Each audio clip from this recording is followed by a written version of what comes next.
Welcome to everyone. हम इस video में बात करने वाले हैं एसबीआई के दो ऐसे स्टॉक के बारे में जो कि अभी तक 50% का रिटर्न दे चुका है। ऑलमोस्ट अगर 3-4 इयर्स पहले इन्वेस्ट किए रहते तो आपको 50% का रिटर्न मिलता है, जो कि बहुत ज्यादा है। हम कभी डायरेक्टली बाय करते हैं स्टॉक तो हो सकता है हमारा पोर्टफोलियो गिर जाता है, बहुत ज्यादा लॉस हो जाता है, तो डायरेक्टली बाय स्टॉक नहीं करना चाहता है कोई। ज्यादातर म्यूचुअल फंड में इन्वेस्ट करना चाहते हैं या फिर एफडी करवा लेते हैं। अगर आप एसबीआई के इस स्टॉक में अगर इन्वेस्ट करते हैं तो आपको 50% का रिटर्न तो मिलता ही। एसबीआई में क्यों इन्वेस्ट करते हैं? क्योंकि एसबीआई एक गवर्नमेंट बैंक है, ट्रस्टेड बैंक है, ज्यादातर अकाउंट इसी में खुलाया रहता है सबका। तो एसबीआई में इन्वेस्ट करने से पहले वो ज्यादा सोचते नहीं है, एसबीआई में इन्वेस्ट कर देंगे।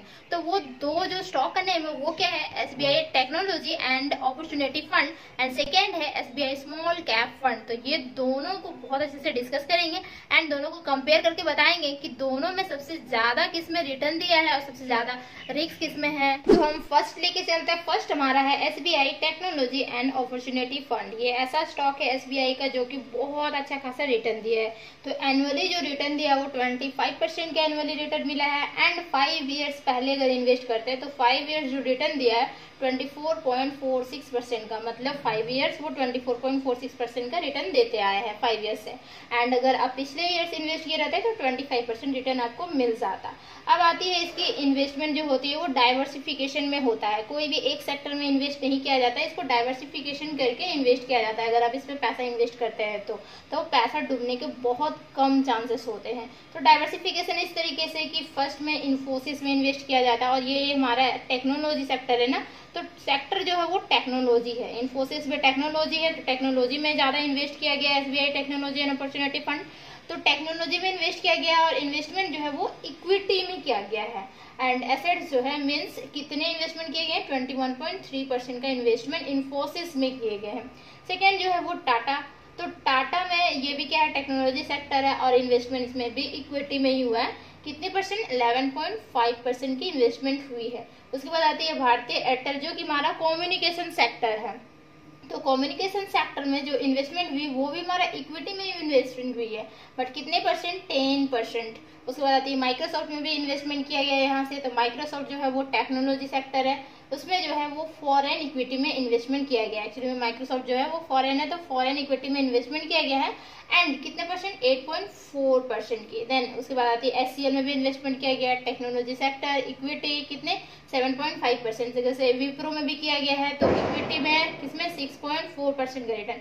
पीवीआर सिनेमाज होती है, जैसे आइनॉक्स होता है, पीवीआर सिनेमाज भी है जो कि वो सर्विस प्रोवाइड करता है, पब्लिक को सर्विसिंग देता है ना वो सिनेमा, तो वो उसमें भी इक्विटी में इन्वेस्ट किया गया कितने परसेंट? 4.1% का। तो इस तरीके से डाइवर्सिफिकेशन किया गया ताकि किसी का पैसा डूबे ना। अगर कोई एक कंपनी डूबता है तो अदर कंपनी से मैनेज हो जाए, इसलिए डाइवर्सिफिकेशन किया जाता है हमेशा। तो अब देखते हैं कुछ इंपॉर्टेंट चीज जो कि बहुत जरूरती है कोई भी स्टॉक के लिए। सबसे पहले पी रेशियो देखते हैं। तो पी रेशियो जो स्टॉक की है वो 29.21%, मीन्स बहुत अच्छा है। मतलब होता है price earning ratio. P ratio means price earning ratio. तो जिसका ज्यादा होता है वही सेक्टर ज्यादा अच्छा होता है, वही स्टॉक ज्यादा अच्छा होता है। उसके बाद देखते हैं पीबी रेशियो, मतलब होता है प्राइस ऑफ बुक रेशियो। तो ये जो है वो भी देखिए अच्छा है, 7.11%। ये कम होनी चाहिए जो कि बहुत अच्छा है। उसके बाद आती है एक्सपेंस रेशियो। एक्सपेंस रेशियो जो होती है 0.901% है।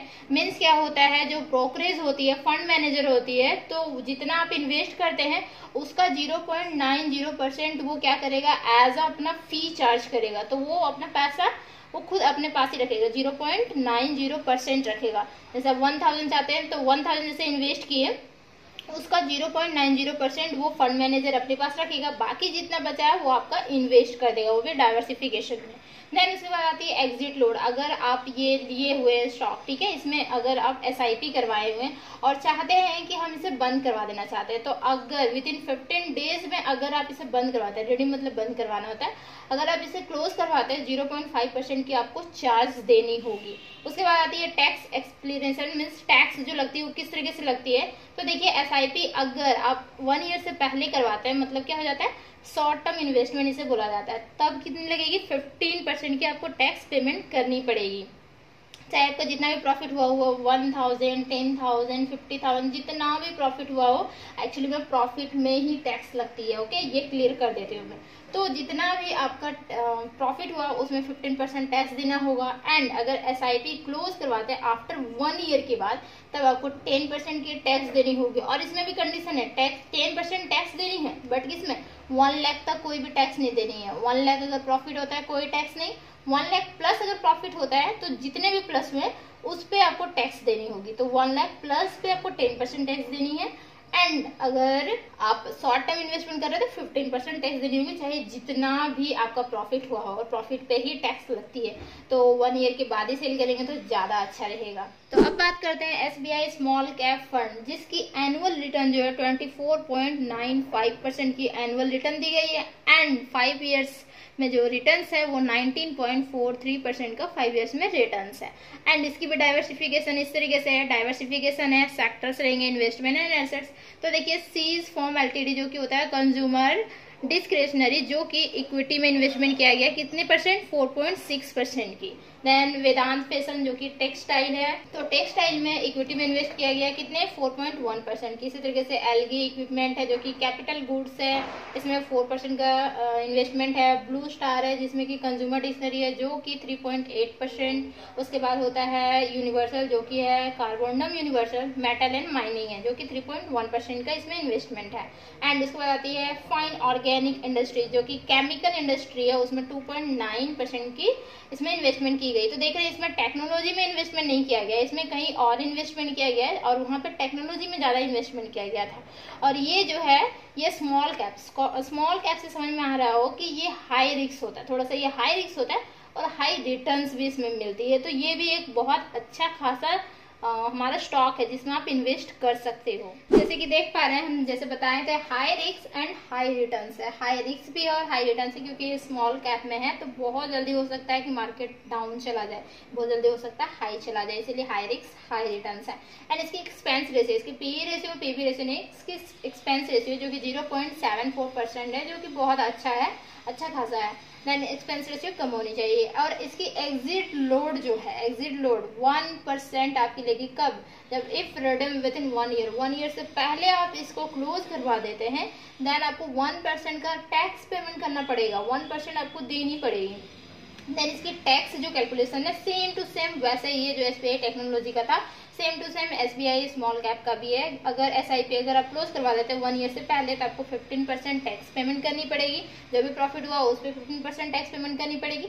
एंड 1 ईयर के बाद करते हैं तो 10% टैक्स पेमेंट करनी पड़ेगी, कब, जब 1 लाख से एबव हो जाए तब। 1 लाख पे कोई भी टैक्स नहीं लगता है, 1 लाख से प्लस जितने भी हो 10,000, 20,000, 1,20,000 हो जाएगा तो 20,000 पे 10% टैक्स लगेगी, 1 लाख पे नहीं लगेगी। तो ये थे हमारे दोनों सेक्टर्स जो कि बहुत अच्छा खासा रिटर्न दिया है। आप चाहते हैं तो इसमें इन्वेस्ट कर सकते हैं। तो थैंक यू सो मच यहाँ तक बने रहने के लिए। चैनल को जरूर सब्सक्राइब करके जाइए, वीडियो अच्छी लगे वीडियो को लाइक कीजिए, फ्रेंड्स में शेयर कर दीजिए।